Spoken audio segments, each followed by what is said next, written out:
Hello again, welcome to tutorial 13 on propagation.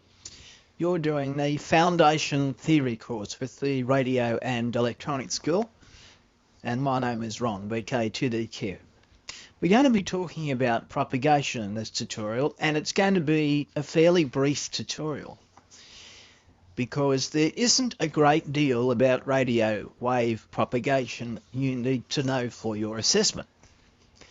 That is one of the reasons why I keep recommending to you that you purchase from the Wireless Institute of Australia the publication Your Entry into Amateur Radio. Not because I'm not giving you enough information here, I'm giving you here the information that you need to know for assessment, and sometimes just a little bit more.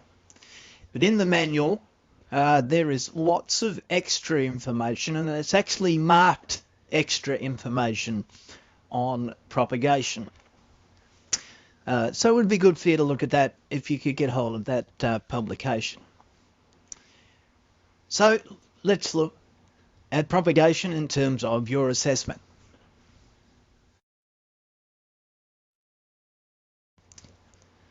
Radio waves above a few megahertz, above 3 or 4 megahertz, only travel in straight lines.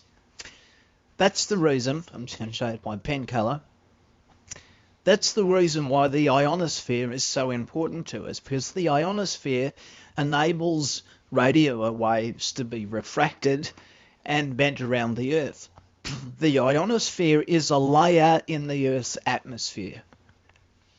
And what happens is energetic radiation from the sun, mostly ultraviolet radiation, travels through the Earth's atmosphere and ionizes some of the gases in the atmosphere. Now, the strange thing is this ionization occurs in 3 main layers.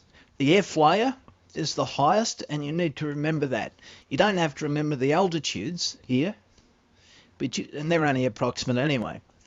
But you do have to remember the names of the layers and their relative heights, highest to lowest.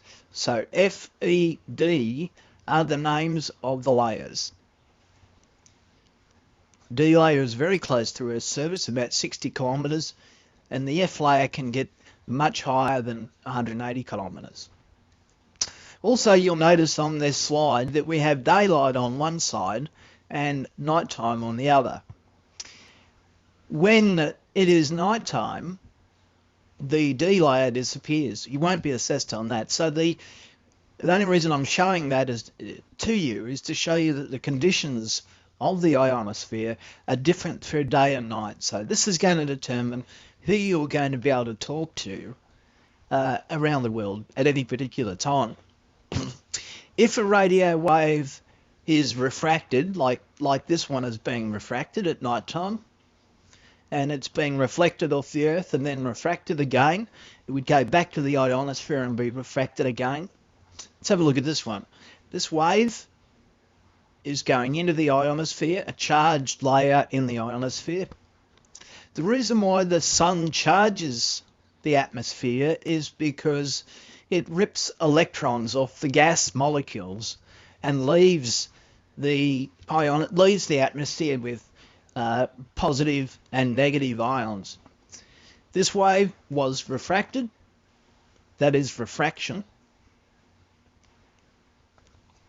The process is called refraction from the ionosphere, not reflection.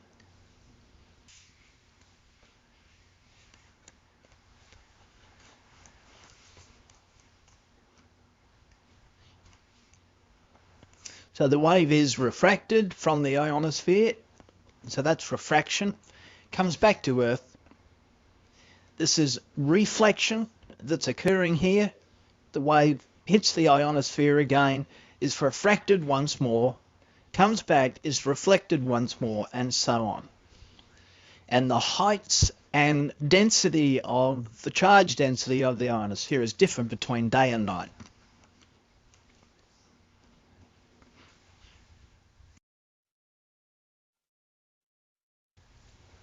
Depending on the degree of ionization of the atmosphere, this will determine the highest frequency we can use, and that frequency is called the MUF, the maximum usable frequency, MUF. For example, see, we're in daytime here.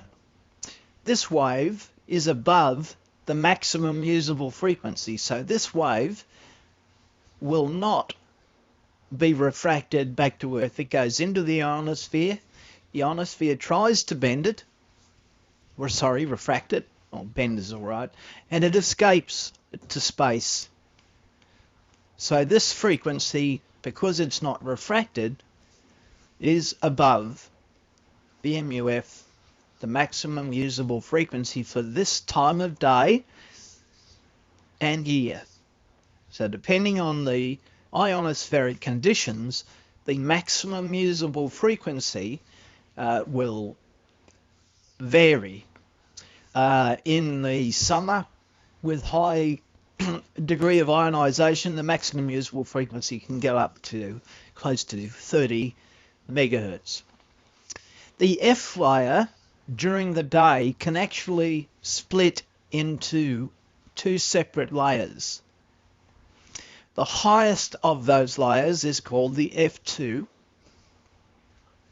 and the lowest is called the F1. Be aware of that in daylight hours, the F layer can split into two distinct layers. So indeed, during the daytime, we have four layers, the highest being the F1, F2, E, and D.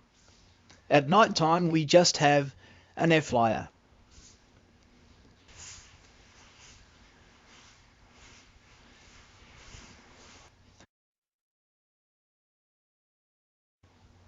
The primary determining factor in how much the ionosphere becomes charged is due to ultraviolet radiation from the sun. But there's also something else that happens on the sun called sunspots. And these are dark spots. I'll draw them. I can't draw them. I don't have a pen. They appear like little black spots. So these little black spots here, that they are sunspots, and the spottiness of the sun varies over an 11-year cycle. So, for example, in 2000, roughly, or just after 2000, we had a maximum amount of sunspot activity. That was a peak in solar activity, sunspots. Sunspots are just areas of the sun which are cooler than the surrounding areas by a couple of thousand degrees, and for that reason they look black. They're not black, they're very, very hot.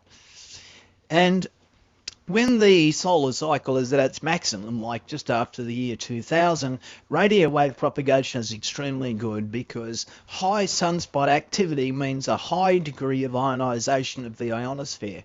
So radio amateurs hang out for this peak. And you'll notice we're about here now in 2012, about there really. And so the predicted peak is getting very, very close. And radio amateurs, once they get that peak, they can communicate globally with just a few watts and very little effort.